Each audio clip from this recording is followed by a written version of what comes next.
والسلام على من لا نبي بعده وعلى آله وصحابه أجمعين. قال الله تعالى: رب زدنا علما رب اشرح لي صدري ويسر لي أمري واحلل عقدة من لساني يفقهوا قولي. সমস্ত প্রশংসা আল্লাহ সুবহানাহু ওয়া তাআলার জন্য, যিনি আমাদেরকে এত সুন্দর ইসলামী মহাসম্মেলন উপহার দিয়েছেন। দুনিয়াবী ব্যস্ততা ত্যাগ করে এখানে বসার, কিছু কথা বলার, কিছু কথা শ্রবণ করা তৌফিক দান করলেন। তাই আমরা সকলে শুকরিয়া জ্ঞাপন করি, বলি আলহামদুলিল্লাহ। অতঃপর রাসূল সাল্লাল্লাহু আলাইহি ওয়াসাল্লামের প্রতি, যিনি নবীদের নবী শ্রেষ্ঠ নবী, রাসূলদের রাসূল শ্রেষ্ঠ রাসূল, মানবদের মানব শ্রেষ্ঠ মহামানব, খাতামুন নবিয়্যিন মুহাম্মদ বিন আব্দুল্লাহ সাল্লাল্লাহু আলাইহি ওয়াসাল্লামের প্রতি দুরূদ ও সালাম বর্ষিত হোক। তাই আমরা সকলে বলি আল্লাহুম্মা সাল্লি আলাইহি আল্লাহুম্মা বারিক আলাইহি। আপনারা আমার ইতিমধ্যে আমার বিষয় শুনে নিয়েছেন। আজকে আমার সংক্ষিপ্ত বক্তব্যের বিষয়, আসলে কি শয়তান বাস্তব আছে কি না, এ সম্পর্কে সংক্ষিপ্ত বক্তব্য তত্ত্ববল বিবরণ চেষ্টা করব।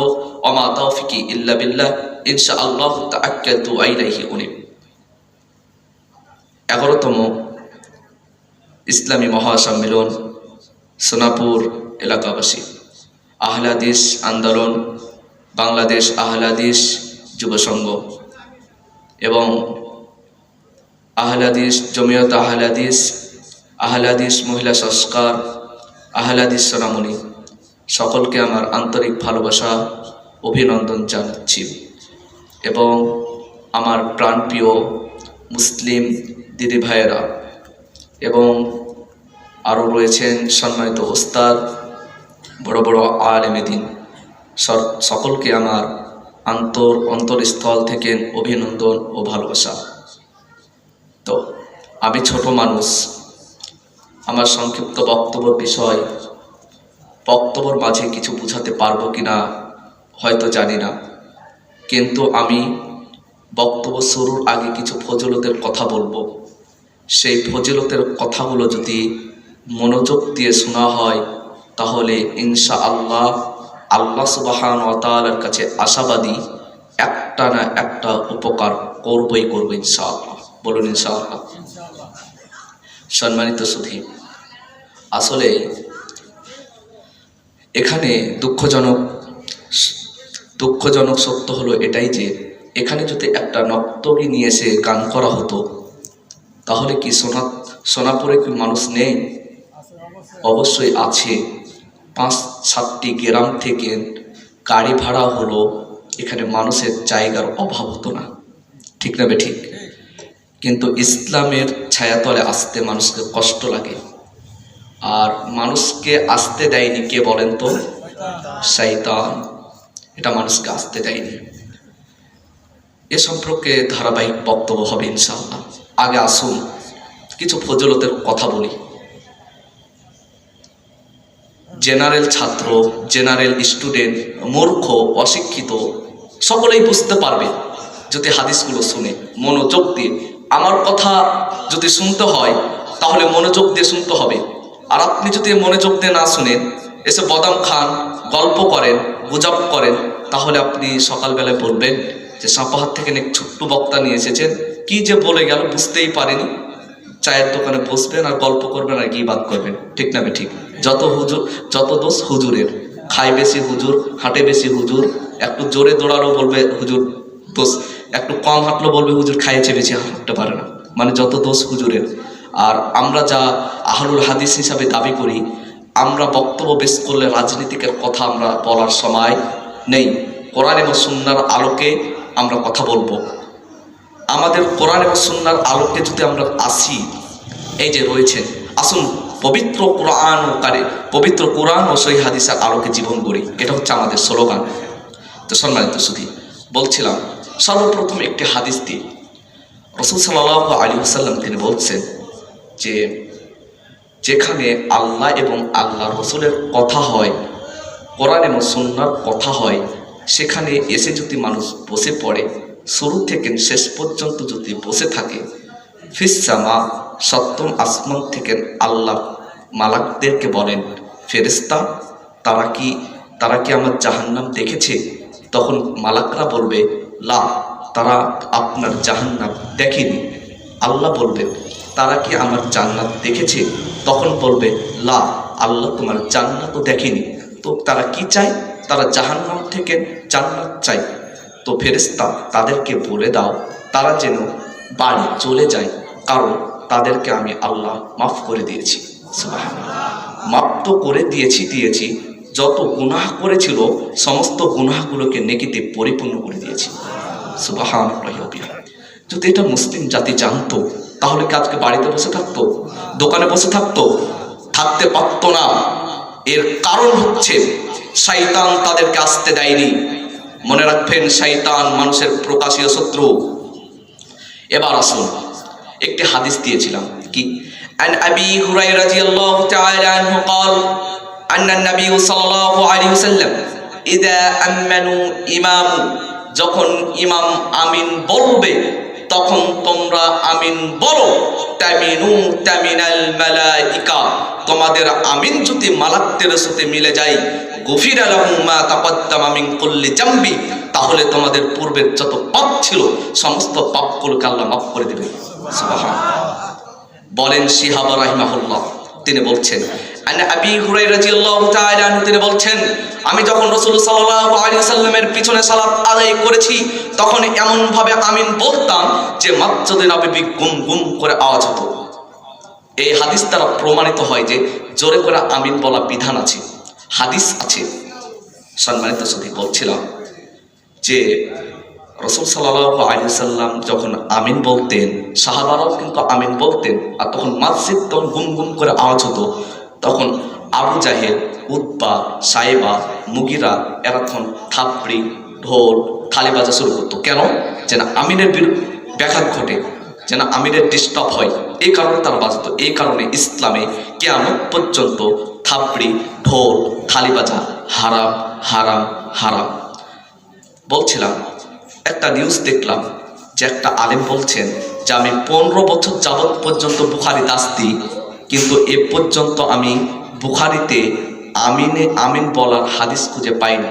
আমি বলি যে আসলেই হুজুরের চোখে পড়েছে, হুজুর পড়েনি, না হুজুরের চোখে পড়েনি, কোনটা? আসলে হুজুরের চোখে পড়েছে, হুজুর পড়ে দেখেনি, কিন্তু অথচ হাদিস বুখারি। আমার মাইকের আওয়াজ যত দূর পর্যন্ত যাচ্ছে, সকল দিদি ও ভাই বোনকে আমি বলছি, এখন স্মার্টফোন রয়েছে, হাদিসের অ্যাপস রয়েছে, খুলে দেখুন। আহলুল হাদিস কোনোদিনই ধোকা দিয়ে মানুষকে কিচ্ছা কাহিনী দিয়ে পার হয়ে যায়নি ইনশাআল্লাহ। মানুষকে ধোকা দিয়ে কিচ্ছা কাহিনী দিয়ে আমরা পরকাল হারাতে রাজি নই। কোরআন এবং সুন্নাহর আলোকে যা আছে তা আমরা মানুষের সামনে পেশ করি, আর আমাদেরকে বলা হয় ফিতনাবাদ। কারণ কি? কারণ আমরা কোরআনের আয়াত দিই, কোরআনের উদ্ধৃতি দিই, কোরআনের পৃষ্ঠা নাম্বার দিয়ে, কোরআনের রুকু দিয়ে, কোরআনের লাইন দিয়ে, ব্যাখ্যা দিয়ে আমরা বক্তব্য দিই, তারপরও আমাদেরকে বলা হয় ফিতনাবাদ। আমরা হাদিসের কথা বলি, হাদিসের ব্যাখ্যা দিই, আমরা সনদ বলি, রাবি বলি, ফতোয়া বোর্ড এত, ফতোয়া নাম্বার এত, তারপরও বলা হয় আমাদের ফিতনাবাদ। শুনে রাখবেন, আপনাদের কাছে আমরা ফিতনাবাদ, কিন্তু আল্লাহর কাছে আমরা শ্রেষ্ঠ মানুষ। সম্মানিত সুধী, আসলে কষ্ট দিতে আমরা চাইনি। আমরা আহলুল হাদিস কোনোদিনই মানুষকে কোনোদিনই কোনো আলেমকে আমরা কোনোদিনই কাফের বলে ফতোয়া দিইনি, কোনোদিনই আমরা মুশরিক বলে ফতোয়া দিইনি, কিন্তু আমাদের আহলুল হাদিসকে অনেক কাফের বলেছে, অনেক মুশরিক বলেছে, শত শত প্রমাণ আছে। এমনকি সিলেটের বুকে আমিন বলার কারণে পিছন দিক থেকে হামলা হয়েছিল, নিজ দেখেছিলেন। তারপরও আমরা কিছুই বলিনি। তারপরও আমি বলি, সিলেটের বুকে আহলুল হাদিসের মসজিদকে পুড়িয়ে দেওয়া হয়েছিল কিনা? হয়েছিল। এক শ্রেণীর হুজুর, টুপিওয়ালা, পাগড়িওয়ালা, জুব্বাওয়ালা হুজুর মুখে কুলি বেঁধেছিল, কিছুই বলেনি। কারণ কি? তারা বলেনি। আর আজকে টুপি মাথায় দিয়ে, পাগড়ি মাথায় দিয়ে হিন্দুদের মুক্তি পাহারা দিতে চাই, হিন্দুদের মঞ্চে যে গাজাল বলে, তুমি ইসলামকে ওটাকে স্বীকার করতে চাও যে ওটা ইসলাম? জি না, ওটা ইসলাম নয়। ইসলাম যদি পরিষ্কার পরিচ্ছন্নতা ইসলাম হয়, সেটা হচ্ছে আহলুল হাদিস আন্দোলন বাংলাদেশ। ঠিক না ঠিক? কারণ কি? আহলুল হাদিস কোনোদিনই মুক্তি পাহারা দিতে চাই না। আহলুল হাদিসের হাদিসকে তদন্ত করে, হাদিসে যেটা আছে তা মেনে চলে। এর কারণে আহলুল হাদিস, আমরা হাদিসকে অনুসন্ধান করি। সালাফদেরকে অনুসরণ করে কারা? আহলুল হাদিস যারা। আমরা বলি আহলুল হাদিস কোনোদিনই মুক্তিকে পাহারা দিতে যাবে না। কেন? তার কারণ রাসূল সাল্লাল্লাহু আলাইহি সাল্লাম 1450 বছর আগে মক্কা মরুভূমিতে তিনি বলেছেন, আলী রাদিয়াল্লাহু তাআলা আনহুকে তিনি লোক দেখিয়ে বলে গিয়েছিলেন, আলী ছাড়বে না কোনো মূর্তি পূজা, ছাড়বে না কোনো উঁচু কবর, ভেঙে খান খান করে দাও। আলী ছাড়বে না কোনো মূর্তি পূজা, ছাড়বে না কোনো উঁচু কবর, ভেঙে খান খান করে দাও। এইভাবে আল্লাহ রাসূল বলে গিয়েছেন, ও হুজুর, তুমি টুপি পাগড়ি মাথায় দিয়ে তুমি মুক্তি পাহারা দিতে যাও, আর তুমি এটাকে ইসলাম দাবি করো? ওটা ইসলাম নয়। পরিষ্কার পরিচ্ছন্নতা ইসলাম যদি থাকে, নির্ভেজাল ইসলাম যদি কায়েম করা ব্যক্তি থাকেন, সেটা হচ্ছে আহলুল হাদিস বাংলাদেশ আহলুল হাদিস যুব সংঘ। বলছিলাম, আমার কথা তিতো লাগবে, কথাই ঠিক। আমার উস্তাদ বলেন যে জাহিদ ছোট, কিন্তু তার কথায় 64। কাঁচা মরিচ দেখেছেন? আকাশ মরিচগুলো অনেক ছোট না? তো অনেক ছোট, ঝাল বেশি। তো আমার কথায় নাকি ঝাল বেশি, অনেক জ্বলে যায় বলে মানুষ। তো জ্বললে আমার কিছু করার নাই। ইসলামে রয়েছেন যে কথা, ইসলামের কথা বলতে গিয়ে তার অন্তরে যদি ব্যথা লাগে, এটা জায়েজ রয়েছে। কারণ আমার স্বার্থের জন্য, আমার ক্ষমতার জন্য, টাকার জন্য আমি মানুষকে কষ্ট দিয়েছি আল্লাহর বিপক্ষে যাওয়ার জন্য। বলছিলাম, আমার বেশি মানুষের দরকার নেই, যেটুকু আছেন এটুকু সুবহানাল্লাহ আলহামদুলিল্লাহ, যেখানে যেখানে যে দরকার সেখানে সেটা সুন্দরভাবে জোরে সোরে উচ্চারণ করবেন। আপনাদেরকে শুনতে ভালো লাগবে, আমার উৎসাহর কারণে আমার বক্তব্যটা আরো সুন্দর হবে। ঠিক না বেঠিক? তো আমরা ওই লা ইলাহা ইল্লাল্লাহ করে জিকির করাবো আপনাকে, আর আমরা চা খাবো, এ সময় আমাদের থাকে না। আমরা এটা পড়াবো না, যেটা সুন্নাতে রয়েছে, কোরআনে রয়েছে, সেটা আমরা এই আলোকে বক্তব্য দেবো ইনশাআল্লাহ। তো বলছিলাম কি, যে আমিন তো হুজুরের চোখে পড়েনি, তো হুজুর পড়ে দেখেনি, তো হুজুর পড়বে কিভাবে আমিন বলা? এবার খুলে দেখুন, শিহাব রাহিমাহুল্লাহ তিনি বলছেন, আজান অধ্যায় 111 নম্বর পৃষ্ঠা, সহিহ আল বুখারী প্রথম খণ্ড 780 নম্বর পৃষ্ঠা, হাদিস সনদ সহিহ। কিয়ামত পর্যন্ত কোন বুখারী মুসলিমে সরষা দানা পর্যন্ত ঢোকাতে পারবে না, তার নাম বুখারী মুসলিম। নির্ভেজাল হাদিস হচ্ছে বুখারী মুসলিম। আবু দাউদ, তিরমিজি, নাসাই, ইবনে মাজাহ, এই 4টা হাদিসে আমার তদন্ত হিসাবে 3152টি জাল এবং জয়ীফ হাদিস আছে, কিন্তু বুখারী মুসলিমে একটাও নেই, তার নাম বুখারী মুসলিম। আর বুখারী মুসলিম থেকে হাদিসটি আমি পড়েছি কি, ইদা আমানু ইমাম, যখন ইমাম আমিন বলবে তখন তোমরা আমিন বলো। তামিনু তামিনাল মালাইকা, তোমাদের আমিন যদি মালাকদের সাথে মিলে যায়, গুফিরা লাহু মা তাকদ্দামা মিন কুল্লি জামবি, তাহলে তোমাদের পূর্বের যত পাপ ছিল সমস্তকে মাফ করে দিবেন কে? আল্লাহ। বলেন শিহাব রাহিমাহুল্লাহ। এবার আসুন, উবাদা ইবনে সামিত রাদিয়াল্লাহু তাআলা আনহু قال قال رسول الله صلى الله عليه وسلم لا صلاة لمن لم يقرأ بفاتحة الكتاب। শিহাব আন উবাদা ইবনে সামিত রাদিয়াল্লাহু তাআলা আনহু থেকে বর্ণিত, তিনি বলেন রাসূল সাল্লাল্লাহু আলাইহি ওয়াসাল্লাম তিনি বলছেন, লা সালাতা, নেই কোনো সালাত, ফরজ সালাত হোক কিংবা সুন্নাত হোক কিংবা নফল সালাত হোক কিংবা তাহাজ্জুদ সালাত হোক কিংবা ঈদের সালাত হোক কিংবা জানাজা সালাত হোক, যেই কোনো সালাত হোক না কেন, লা সালাতা, নেই কোনো সালাত, লিমান লাম ইয়াকরা বিফাতিহাতিল কিতাব, সূরা ফাতিহা না পড়লে সালাত কবুল হবে না। তো আপনি সূরা ফাতিহা না পড়ে আপনি সালাত আদায় করেন কিভাবে? আপনার সালাত বাতিল। হাদিস তো রয়েছে, আমরা জানি আয়েশা রাদিয়াল্লাহু তাআলা আনহা থেকে বর্ণিত হাদিসটি, তিনি বলেন, মান আমিলা আমালান লাইসা আলাইহি আমরুনা ফাহুয়া রাদ্দুন। যে ব্যক্তি রাসূল করেননি, যে জিনিসটা রাসূল করেননি, যে আমলটি রাসূল করতে নিষেধ করেছেন করেননি, ওই আমল যদি কেউ ঢুকায়, ওই আমল যদি কেউ সৃষ্টি করে, ওটা তো বিদআত তো আছে, ওই আমল বাতিল, ওই আমল বাতিল, ওই আমল বাতিল। হাদিস সহিহ আল বুখারী প্রথম খণ্ড 4590 পৃষ্ঠা, দ্বিতীয় খণ্ড 10092 পৃষ্ঠা, হাদিস সনদ সহিহ। বলছিলাম, তাহলে আমরা কি করব? সূরা ফাতিহা পড়ে সালাত আদায় করব। কি করব? আমরা আমিন বলবো। বুঝা গেছে কিনা? এই আমলটি দিলাম। আরেকটি কথা বলি, আল্লাহ রাসূল সাল্লাল্লাহু আলাইহি সাল্লাম বলছেন, ফরজ সালাতের পরে কেউ যদি আয়াতুল কুরসি বলে, ওই ব্যক্তি জান্নাতে চলে গেছে। যায়নি কেন? মরেনি তাই, মরলেই জান্নাতে চলে যাবে। সুবহানাল্লাহ। এই আমলটি মানবেন। নাম্বার 2। নাম্বার 3, শোয়ার সময় সূরা মুলক পড়বেন। রাসূল সাল্লাল্লাহু আলাইহি সাল্লাম বলছেন 3 শ্রেণীর কবরে আযাব মাফ।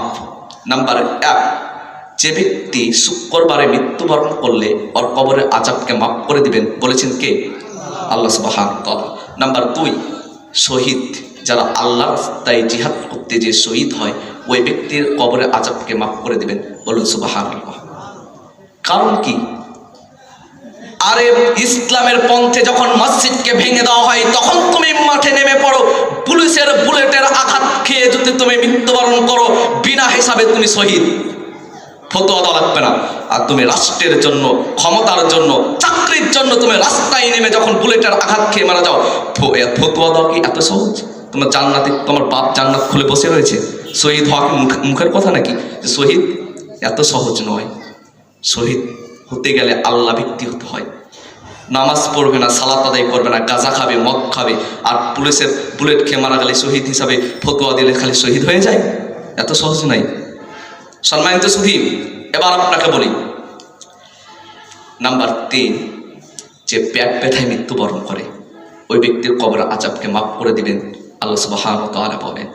নাম্বার 4, যে ব্যক্তি রাত্রে সূরা মুলক পড়ে রাত্রে ঘুমায় ওর কবরের আযাবকে মাফ করে দিবেন, বলেন আল্লাহ সুবহানাহু ওয়া তাআলা। আল্লাহ যেন আমাদেরকে এই 4টি কারণে, এই 4টির মধ্যেই যেন আল্লাহ আমাদেরকে কবুল করেন, বলুন আল্লাহুম্মা আমিন। এবার আসুন আমার মূল বক্তব্যতে প্রবেশ করি, সময় অল্প। আসলে এই বক্তব্য আমাকে নেয়, এখন তো আমাদের শরীর তাজা, বক্তাদেরকে বক্তব্য ধরিয়ে দেয়, বক্তারা বলে আমরা তখন ওয়াজ করতে পারবো না, কিন্তু আমার বক্তব্য বেশি না পেলে আমার মন ভরে না, মানুষকেও বোঝাতে পারি না। সম্মানিত সুধী, বিরক্ত মনে নেবেন না, যতক্ষণ আপনাদের ধৈর্যের বাতি রয়েছে ততক্ষণ আমি রয়েছি ইনশাআল্লাহ। আল্লাহ সুবহানাহু ওয়া তাআলা পবিত্র আল কোরআনুল কারীমে তিনি বলেন, ইয়া আইয়ুহাল্লাযীনা আমানু, হে ঈমানদারগণ, যারা আল্লাহর প্রতি ঈমান এনেছো, ফিসসামা, যিনি সপ্তম আসমানের উপর থাকেন, আল্লাহ সর্বস্ত বিরাজমান নয়। এটা হচ্ছে সুন্নিদের আকীদা। একটি কথা জেনে রাখবেন যে কোন মসজিদে গেলে ইমামের আকীদা জানতে হবে, যে ইমামের আকীদা কি। যদি ইমামের আকীদা যদি হয় যে আল্লাহর নবী নূরের তৈরি, ওর পিছনে সালাত কবুল হবে না, অথচ একজন গাঁজাখোরের পিছনে সালাত হবে, জেনে রাখবেন। নাম্বার 2, ওই ব্যক্তি ওই ইমামের পিছনে সালাত হবে না যেই ইমাম মনে করবে আল্লাহ সর্বস্ত বিরাজমান, বলুন নাউযুবিল্লাহ। জি না, আল্লাহ সর্বস্ত বিরাজমান নয়। ফিসসামা, আল্লাহ সপ্তম আসমানের উপর। যে একটা হাদিস শোনাই, যে একটা ছোট বাচ্চাকে ছাগলের বাচ্চা হারিয়ে দিয়েছেন, এ কারণে ছোট বাচ্চাটাকে একটা চর মেরেছে। কে মেরেছে? মুনিব মেরেছে। কাকে? রাখালকে মেরেছে। কেনে? যে একটা ছাগলের বাচ্চা হারিয়ে দিয়েছে, এই কারণে একটা চর মেরেছে। তো আল্লাহ রসুলকে এসে বলছেন যে হে আল্লাহ রসুল, আমার ছাগলের বাচ্চা হারিয়ে দিয়েছে, এর জন্য একটা চাকর কামে একটা চর মেরেছি। রসুল শুনে গেলেন ক্ষিপ্ত হয়ে, রসুল রেগে গেলেন, বললেন তাকে নিয়ে আসো আমার সামনে। তাকে নিয়ে আসা হলো। নিয়ে এসে বলছেন, এ বাচ্চা বলো তো দেখি আল্লাহ কোথায় থাকে? তখন বাচ্চাটি বলছেন ফিসসামা, আল্লাহ সপ্তম আসমানের উপর থাকেন। এই হাদিস দ্বারা প্রমাণিত হয় যে আল্লাহ কোথায় থাকেন? আসমানের উপরে থাকেন। তারপর বলছে বলো তো দেখি আমি কে? বলছে আনতা রাসূলুল্লাহ, আপনি হচ্ছে আল্লাহ রসুল। সুবহানাল্লাহ, একটা ছোট্ট বাচ্চা স্বীকৃতি দিচ্ছে। তখন রাসূল সাল্লাল্লাহু আলাইহি ওয়াসাল্লাম এই দুইটা কথা শুনে বলছে, এই একে নাজাত করে দাও, ছেড়ে দাও। তাকে ছেড়ে দেওয়া হলো। সুবহানাল্লাহ।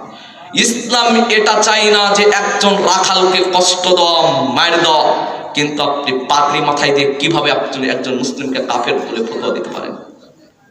আর এই বক্তাদের বক্তব্য নিয়ে এসে আপনার ওয়াজ শুনেন, তাই না? ওই যে সুলতানা বক্তব্য নিয়ে আসেন, তাহিরিকে যদি এখানে নিয়ে আসা হতো তাহলে লোকের অভাব থাকতো না। ঠিক না ঠিক? কারণ কি? আমরা সুন্দর আলোকের কথা বলে আমাদের মানুষ নেই।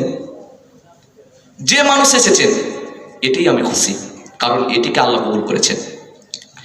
সম্মানিত সুধী, এবার আপনাকে একটি কথা বলি, যে বক্তাতে বক্তব্য দিচ্ছে কানে লোক ভরে। আপনারা মনে করছেন যে সাফাহাতেন বক্তব্য নিয়ে বক্তা এসেছে যে সুট টেনে বক্তব্য দেবে, হয়তো বা মাঝে মধ্যে সঙ্গীত বলবে। যে না, ভুল ধারণা, এটা নয়। এইভাবে আমার বক্তব্য চলতে থাকবে কাটা কাটা কণ্ঠে। এইভাবে আপনাদেরকে বোঝানোর চেষ্টা করব, যেন আমার বক্তব্য শুনে যেন একটা মানুষ যেন আমল করতে পারে, জাহান্নামের পথ থেকে জান্নাতের পথ ধরতে পারে। এই কাটা কাটা কণ্ঠেই যেন মানুষ আমার উচ্চারণ বুঝতে পারে, এই কাটা কাটা কণ্ঠে যেন হাদিসের ব্যাখ্যাগুলো বুঝতে পারে, আর বোঝার কারণে যেন হারাম থেকে বিরত থাকে, জাহান্নাম থেকে বিরত থাকে, শয়তান থেকে বিরত থাকে। সম্মানিত সুধী, এবার আপনাকে বলি, বক্তা ওয়াজ দিচ্ছে এই বলে আমার মূল বক্তব্যতে ঢুকবে। একটা আপনাকে হাদিসটা শুনিয়ে দিই, যে বক্তা ওয়াজ করছে যে খাদিজা রাদিয়াল্লাহু তাআলা আনহা যখন মৃত্যুবরণ করেন তখন আল্লাহ রাসূলকে বলছেন, হে আল্লাহ রাসূল, আমি যখন মারা যাব তখন সবাই চলে আসবে, আপনি আসেন না কেন? যে যখন ফেরেশতারা আমাকে যখন প্রশ্ন করবে তখন আপনি আমার পক্ষ থেকে উত্তরটা দিয়ে দিয়েন। তখন এবার খাদিজা রাদিয়াল্লাহু তাআলা আনহা তিনি মৃত্যুবরণ করেছেন, সাহাবাদেরকে বলছেন তোমরা চলে যাও, আমি এখানে থাকবো।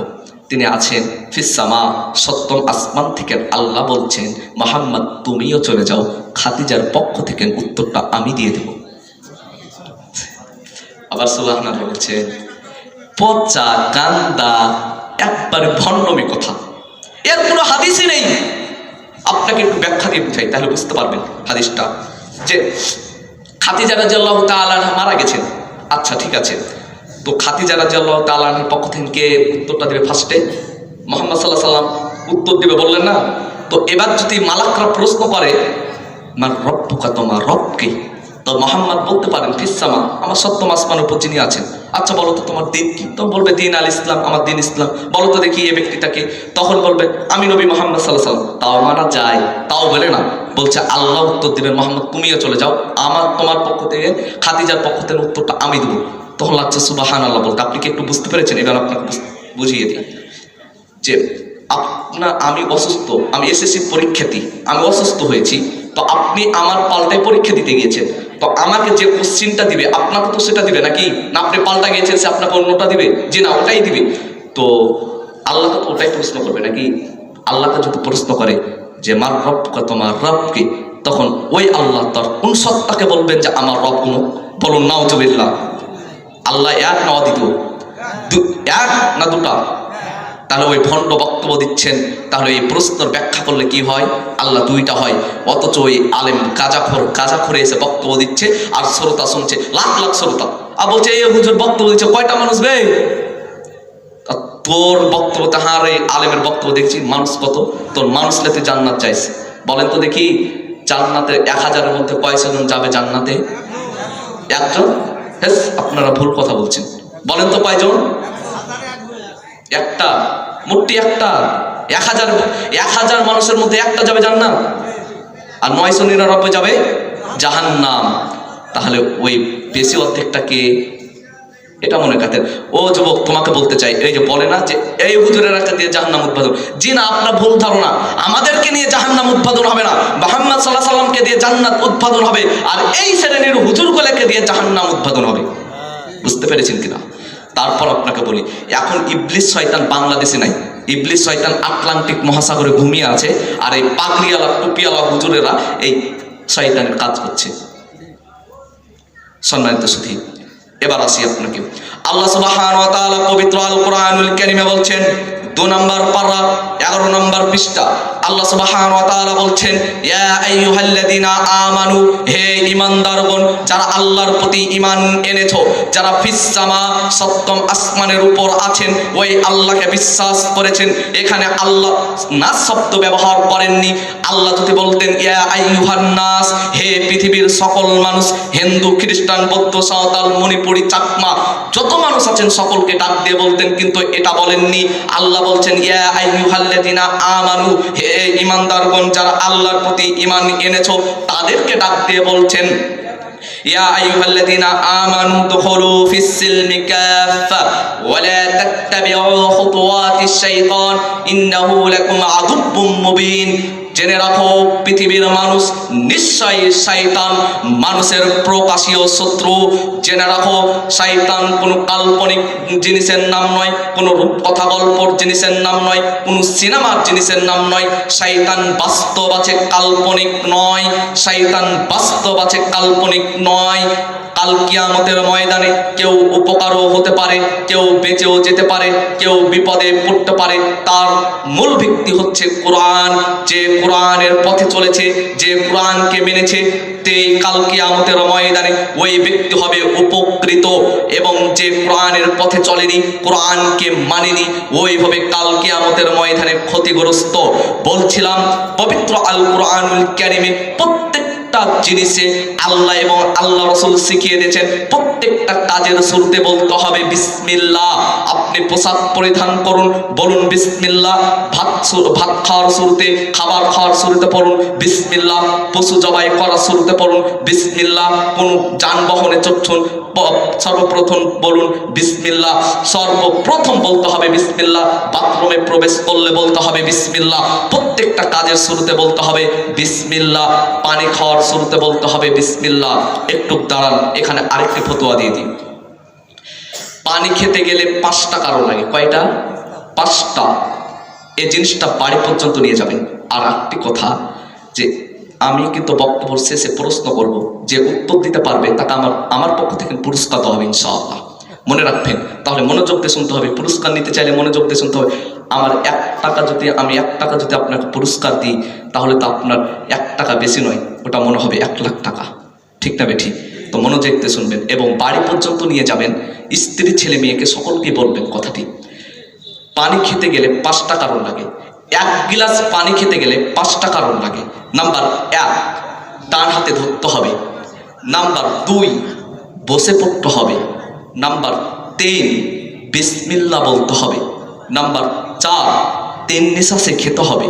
নাম্বার 5, খাওয়া শেষে আলহামদুলিল্লাহ পড়তে হবে। তাহলে 1 গিলাস পানি খেতে গেলে 5টি যদি কারণ লাগে, ও যুবক এবং যুবতী, হোস্টেলে বসে তুমি পানি পান করো। ও যুবক, তুমি হোস্টেলে বসে পানি পান করো। তুমি ডান হাতে ধরেছো সিগারেট, আর বাঁ হাতে খেয়েছো তুমি কি? চা। তাহলে কি তুমি, এটা কি মুসলিমের পরিচয়? আমি মনে করি এটা মুসলিমের পরিচয় নয়। একজন মুসলিমের সন্তান কখনো বাঁ হাতে পানি পান করতে পারে না। কারণ কি? আমার নবী মুহাম্মদ সাল্লাল্লাহু আলাইহি ওয়াসাল্লাম শিখিয়ে দিয়েছেন বাঁ হাতে পানি পান করিও না, কারণ বাঁ হাতে পানি পান করে শয়তান। একজন মুসলিমের সন্তান ডান হাতে পানি পান করবে। আর ডান হাতে পানি পান করার বিধান আল্লাহর নবী মুহাম্মদ সাল্লাল্লাহু আলাইহি ওয়াসাল্লাম শিখিয়ে দিয়েছেন। তার কারণে আমরা ডান হাতে পানি পান করব, বাঁ হাত আমরা ছেড়ে দেব। কারণ বাঁ হাত কার জন্য? শয়তানের জন্য। শয়তান বাঁ হাতে পানি পান করে, একজন মুসলিমের সন্তান ডান হাতে পান করে। এই কারণে আমরা ডান হাতে পানি পান করব। এবার আপনি ভুল ফতোয়া বুঝতে পারবেন হয়তোবা। আমি সুন্নাতের ব্যবধান আপনাকে শিখিয়ে দিয়েছি যে সুন্নাত কোনটা। এখন বসার জায়গা নেই।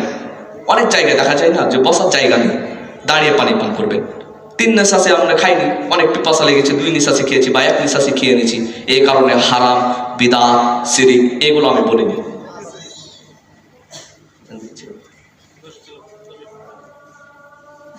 পানি পান করছেন, তো 1 গ্লাস পানি খেতে গেলে কয়টা কারণ লাগে? 5টা। 1, ডান হাতে ধরবেন। 2, বসে পড়বেন। 3, বিসমিল্লাহ বলবেন। 4, 3 নিঃশ্বাসে পানি পান করবেন। 5, খাওয়া শেষে আলহামদুলিল্লাহ পড়বেন। পারবেন তো ইনশাআল্লাহ? হাত তুলেন তো, যে আজ থেকে ইনশাআল্লাহ আমি ডান হাতে পানি পান করব। আল্লাহ তুমি সকলকে কবুল করুন, আল্লাহুম্মা আমিন। এবার আসুন, শয়তান আমাদেরকে শয়তান আমাদের দখলে করেছে। শয়তানের কথাই উঠি, শয়তানের কথাই বসি। কারণ বলেন তো দেখি, আমার মাইকের আওয়াজ যতদূর পর্যন্ত যাচ্ছে, সকল দিদি ও ভাই বোনকে আমি বলছি, যারা দোকানপাটে আছে, রাস্তায় চলাফেরা করছে, এখানে বসে রয়েছে, তাদেরকে আমি প্রশ্ন করছি, বলুন তো দেখি, আপনার বাড়িতে কতদিন পর্যন্ত কোরআন তেলাওয়াত হয়নি? অথচ আপনি কোরআন তেলাওয়াত করতে জানেন, কিন্তু বাড়িতে কোরআন তেলাওয়াত হয়নি কেন? তার মানে শয়তান আপনাকে বাড়িতে কোরআন তেলাওয়াত করতে দেয়নি, শয়তান আপনাকে দখলে করেছে, শয়তান করতে দিবে না। আচ্ছা বলেন তো দেখি, আপনি বাড়িতে প্রবেশ করলে, বা সংক্ষিপ্তভাবে ছাড়তে হবে, আজান দিয়ে দিচ্ছে, বাড়িতে প্রবেশ করলে কি আপনি সালাম দেন? সালাম দেন না কেন? সালাম দিয়ে বাড়িতে প্রবেশ করতে হবে। আসসালাম আল্লাহর নাম হচ্ছে সালাম, আর সালাম অর্থ শান্তি। আল্লাহ ওই বাড়িতে শান্তি এবং রহমত নাজিল করেন, এবং ওই বাড়ি যদি আপনি 10 তলা 20 তলা বিল্ডিং হয়, আর ওই বাড়িতে যদি আসসালামু আলাইকুম ওয়া রাহমাতুল্লাহ বলে বাড়িতে প্রবেশ করেন, ওই বাড়ি 20 তলা বিল্ডিং হলো, ওই বাড়ি থেকে কুত্তার মতন শয়তান লেজ কুকিয়ে পালিয়ে যায়। সুবহানাল্লাহ, সালাম এত পাওয়ারফুল। তা আপনি সালাম দেন না কেন? আচ্ছা, আপনাদের দিকে তো গরু বাছুর আছে না? আছে। তো গরু বাছুরকে যখন গোয়াল ঘরে ঢোকান সালাম দেয় না? কেনে? তার জবান নাই, মুখ আছে কিন্তু আল্লাহ জবান দেয়নি। আর আমাদের আল্লাহ জবান দিয়েছে, মুখ দিয়েছে, তাহলে আমরা সালাম দেই না। তাহলে আমাদের আসলে পশু ভালো হলো না আমি বেশি ভালো হলাম? ওর মুখ দিয়েছে, জবান দেয়নি, এই কারণে সালাম দিতে পারে না। আর আল্লাহ আমাদের জবান দিয়েছে, মুখ দিয়েছে, সালাম দিই না। তাহলে পশু বেশি ভালো হলো না আমি বেশি ভালো হলাম? অবশ্যই পশু বেশি ভালো হলো, আল্লাহ জানতেন। উলাইকা কাল আনাম, তারা গরু ছাগলের মতন, শুকুর সিগালের মতন। আল্লাহ তো এটাই বলছেন, উলাইকা কাল আনাম, তারা গরু ছাগলের মতন, চতুস্থ প্রাণীর মতন। তা তো ভালো আছে? আল্লাহ তো কুত্তা বললেন, তা তো শুকুর বললেন, তাও বলে না। আল্লাহ বলছেন বালহুম আদল, তার চেয়েও খারাপ, তার চেয়েও নিকৃষ্ট। বাস্তব তাই। ক্ষমতা যখন যার আছে তখন তার লেপ গুটিয়ে তার সামনে দিয়ে হাঁটে, যখন ক্ষমতা তার বিলীন হয়ে যায় তখন তার পিছনে আর কেউ নাই। এই যে মানুষ, কিন্তু কুত্তা এরকম বেয়াদবি করবে না। বাস্তব, আল্লাহি, আল্লাহর কসম, বাস্তব। একটা কুত্তাকে পুষেন, কুত্তাকে পুষলে ওই কুত্তাকে যদি আপনি 3 দিন 2 দিন খাওয়ান, ওই কুত্তা কারো বাড়ি যাবেন, আপনার বাড়ির দরজায় এসে বসে থাকবে। ঠিক না ঠিক? কুত্তার চরিত্র পাল্টায় না, কিন্তু মানুষের চরিত্র পাল্টায়। মানুষ বড় নিমহারাম, কথা শুনে না। জড়বস্তু কথা শুনতে, কিন্তু মানুষ নিমহারাম, কথা শুনে না। কিন্তু মানুষ সন্তানই পারে, আদম সন্তানই পারে। সম্মানিত সুধী, এবার আপনাকে বলছি শুনুন। রাসূল সাল্লাল্লাহু আলাইহি ওয়াসাল্লাম তিনি বলছেন যে শয়তান থেকে তোমরা দূরে থাকো। শয়তান মানুষের প্রকাশীয় শত্রু। শয়তান তোমাদেরকে জাহান্নামে নিয়ে যাবে, তোমাদের সালাত আদায় করতে দেবে না। আরেকটি কথা বলি, সালাত আদায় করার জন্য আল্লাহ আমাদেরকে দুনিয়াতে প্রেরণ করেছেন, তার দাসত্ব করার জন্য, তার ইবাদত করার জন্য। কিন্তু আমরা সালাত আদায় করি না কেন? শয়তান আমাদেরকে সালাত থেকে দূরে রাখে, শয়তান আমাদেরকে সালাত আদায় করতে দেয় না। আচ্ছা বলেন তো দেখি, আল্লাহ আমাদেরকে সৃষ্টি করেছেন সালাত আদায় করার জন্য, তার দাসত্ব করার জন্য। আল্লাহকে যদি বলা হয় আল্লাহ তুমি এত বড় জমিন তৈরি করলে কিভাবে? আল্লাহ বলবে কোন বলেছি, ফায়াকুন হয়ে গিয়েছে। আল্লাহকে যদি বলা হয় আল্লাহ এত বড় আসমান তৈরি করলে কিভাবে? আল্লাহ বলবেন কোন বলেছি, ফায়াকুন হয়ে গিয়েছে। আল্লাহকে যদি বলা হয় আল্লাহ এত বড় আটলান্টিক মহাসাগর বানালে কিভাবে? আল্লাহ বলবে কোন বলেছি, ফায়াকুন হয়ে গিয়েছে। আল্লাহকে যদি বলা হয় আল্লাহ এত পাহাড় পর্বত বানালে কিভাবে? আল্লাহ বলবেন কোন বলেছি, ফায়াকুন হয়ে গেছে। ওগো আল্লাহ তুমি জান্নাত জাহান্নাম তৈরি করলে কিভাবে? আল্লাহ বলবেন কোন বলেছি, ফায়াকুন হয়ে গিয়েছে। আল্লাহকে যদি বলা হয় আল্লাহ তুমি ফেরেশতা মণ্ডলী বানালে কিভাবে? আল্লাহ বলবেন এটাও আমি কোন বলেছি, ফায়াকুন হয়ে গিয়েছে। আল্লাহকে যদি বলা হয় আল্লাহ তুমি জিন জাতি তৈরি করলে কিভাবে? আল্লাহ বলবেন কোন বলেছি, ফায়াকুন হয়ে গেছে। ওগো আল্লাহ আমার মেহেরবান, ও আল্লাহ তুমি মানুষ জাতি তৈরি কি করলে কিভাবে? তখন আল্লাহ বলবেন আমার নিজ হাতে আমি মানুষকে তৈরি করেছি। সুবহানাল্লাহ, মানুষকে আল্লাহ তৈরি করেছেন। তো মানুষ আল্লাহর সাথে নাফরমানি করে, বেয়াদবি করে, ওই আল্লাহকে বরদাস্ত করেন? করবেন না। আল্লাহ ধরে না, ধরলে আর ছাড়ে না। পালিয়ে যাওয়ার সেই দিন কোনো পথ থাকবে না। আসুন পবিত্র কোরআন ও সুন্নাহর আলোকে জীবন গড়ি। যেটা কোরআন এবং সুন্নাহর আলোকে আছে সেটা আমরা মেনে চলবো। শয়তান থেকে দূরে থাকবো। শয়তানের মুখে লাথি দিয়ে আমরা ফজরের সালাত আদায় করব। কিন্তু শয়তান, আমরা যখন ঘুমাই শয়তান তখন আমাদের চুলে 3টা গিট মারে। শয়তান যখন ফজরের আজান দেয় তখন শয়তান বলে অনেক লম্বা রাত রয়েছে তুমি ঘুমিয়ে যাও, অনেক লম্বা রাত রয়েছে তুমি ঘুমিয়ে যাও। তখন শয়তান এভাবে ঘুমায়। আর যেগুলো বেরুস্তার, নামাজ পড়ে না, সালাত আদায় করে না, এগুলো ঘুমিয়ে থাকে। যখন ফজরের ওয়াক্ত পার হয়ে যায় শয়তান তার মুখে পালিয়ে যায়। বলুন নাউযুবিল্লাহ। কিন্তু একজন মুসলিমের সন্তান যখন ফজরের সালাত আদায়ের জন্য সর্বপ্রথম বলে আলহামদুলিল্লাহিল্লাযী আহইয়ানা বা'দামা আমাতানা ওয়া ইলাইহিন নুশুর, তখন একটি গিট খুলে গেল। বলুন আলহামদুলিল্লাহ। যখন দুই নম্বর সুন্দরভাবে ঠান্ডা কনকনেতে উজু যখন করতে যায়, তখন উজু যখন করবে তখন আরেকটি গিট খুলে যায়। বলুন আলহামদুলিল্লাহ। নাম্বার 3, যখন সালাতে আল্লাহু আকবার বলে দাঁড়ায় তখন আরেকটি গিট খুলে যায়। তার দিনটা আল্লাহর রহমত এবং তার বরকতে পরিপূর্ণ হয়ে থাকে।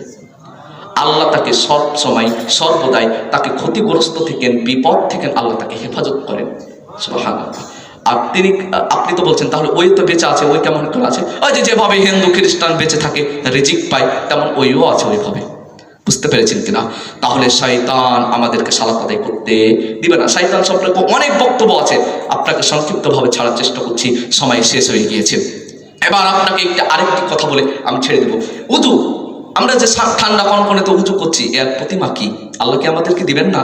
অবশ্যই দিবেন। একটা হাদিস রাসূল সাল্লাল্লাহু আলাইহি ওয়াসাল্লাম 14.5 বছর আগে বলে দিয়েছেন, আদ-দুনিয়া সিজনুল মুমিন, মুমিনদের জন্য জেলখানা, কারাগার, বন্দিশালা। মনে রেখো, ওয়া জান্নাতুল কাফির, কাফেরদের জন্য জান্নাত।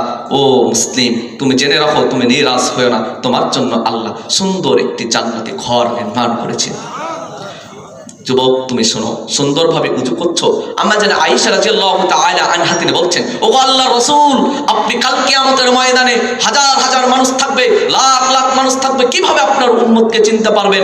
তখন আল্লাহর রাসূল বলছেন, আয়েশা, তোমার 1000 উটের মধ্যে একটা সাদা চিতালা উট যদি থাকে, তোমার চিনতে অসুবিধা হবে? তখন আয়েশা রাদিয়াল্লাহু তাআলা আনহা তিনি বলছেন, আমার সমস্যা হবে না। তখন আল্লাহ রাসূল বলছে, আমার উম্মতগুলো কত ঠান্ডা কিনকিনা পানিতে উযু করেছে, সেই উযুর প্রত্যঙ্গগুলো, ওই উযুর অঙ্গগুলো টক টক চলমল করে চকচক করে জ্বলবে, আর ওইগুলোকে বেছে বেছে বেছে বেছে আমার উম্মতকে বেছে নেব। সুবহানাল্লাহ। কিন্তু একজন বেরুস্তা, একজন নামাজ পড়ে না, সালাত আদায় করেন, ওরা কোনোদিন জান্নাত পাবে না, ওরা জান্নাতও যাবে না, ওরা মুশরিক। একটি কড়া ফতোয়া, রেগে যাবেন হয়তো বা ফতোয়াটা, একটা নামাজ সালাত আদায় করে না, এদের সালাতে জানাজারের শরীক একজন মুসলিম হবে না, একজন মুসলিম জানাজার শরীক হবে না। কারণ দুনিয়াতে নামাজের প্রয়োজন ছিল না, মরার পরে নামাজের প্রয়োজন আছে নাই? তাহলে ওর জানাজার আদায় করার দরকার কি? ওকে কি করতে হবে এখন বলছেন? হয় ওর জানাজার বেরোজদার পড়বে, যারা নামাজ পড়েন তার জানাজা পড়বে। হুজুর কিভাবে পড়বে? তো দোয়া জানেন, ওই যে যেভাবে কুত্তা মারা গেলে কি করে, কুত্তা মারা গেলে হাত দিলে বিষ লেগে যায় না, তখন দড়ি বেঁধে তাকে টানতে টানতে জঙ্গলে ফেলে দিলে আবার গন্ধ ছড়ায়, এই কারণে তাকে খাল করে পুঁতে দিই। তো ওকে ওই যে ঠ্যাঙে দড়ি বেঁধে টানতে টানতে টানতে টানতে নিয়ে যে জঙ্গলে পুঁতে দিতে হবে যেন দুর্গন্ধ না চায়। এত খারাপ, এরা এত নিমো হারাম। আল্লাহ সুবহানাহু ওয়া তাআলা পবিত্র আল কুরআনুল কারীমে 2 নম্বর সূরা সূরাতুল বাকারা 2 নম্বর পারা 13 নম্বর পৃষ্ঠায় আল্লাহ সুবহানাহু ওয়া তাআলা বলছেন, ইয়াসআলুনাকা আনিল খামরি ওয়াল মাইসির কুল ফীমা ইসমুন কাবীরুন ওয়া মানাফিউ লিন-নাস। আল্লাহ বলছেন, যে জিনিস খেলে বিবেকের ক্ষতি হয় আর এক কোণা খাওয়া হবে হারাম, কিন্তু আদম জাতি ওইগুলোই খায়। আচ্ছা বলেন তো দেখি ভাই, আপনি গরুর গোশত খান না কেন? বলছে ডাক্তার নিষেধ করেছে। আপনি মুরগির মাংস খান না কেন? বলছে ডাক্তার নিষেধ করেছে। আরে ভাই, পুঁই শাক খান না কেন? বলছে ডাক্তার নিষেধ করেছে। ডাক্তার নিষেধ করলো, এইগুলো মানলে, কিন্তু আল্লাহ যে বলছেন ইয়াসআলুনাকা আনিল খামরি ওয়াল মাইসির, তাহলে ওই জিনিসগুলো আল্লাহ নিষেধ করেছে কিন্তু ওটাই খায়। আচ্ছা আপনারাই বলেন তো দেখি, আপনাদের প্রশ্ন করছি, আপনারাই বলেন, ডাক্তারকে বেশি মানা হলো না আল্লাহকে বেশি মানা হলো? ডাক্তারকে মানা হলো। যে আমি আয়াতটা দিয়েছি, আয়াত দিয়ে শেষ করে দেবো, সময় চলেছে। ইত্তাকুল্লাহ, ভয় করো আল্লাহকে। এই কারণে বলছে ভয় করো আল্লাহকে।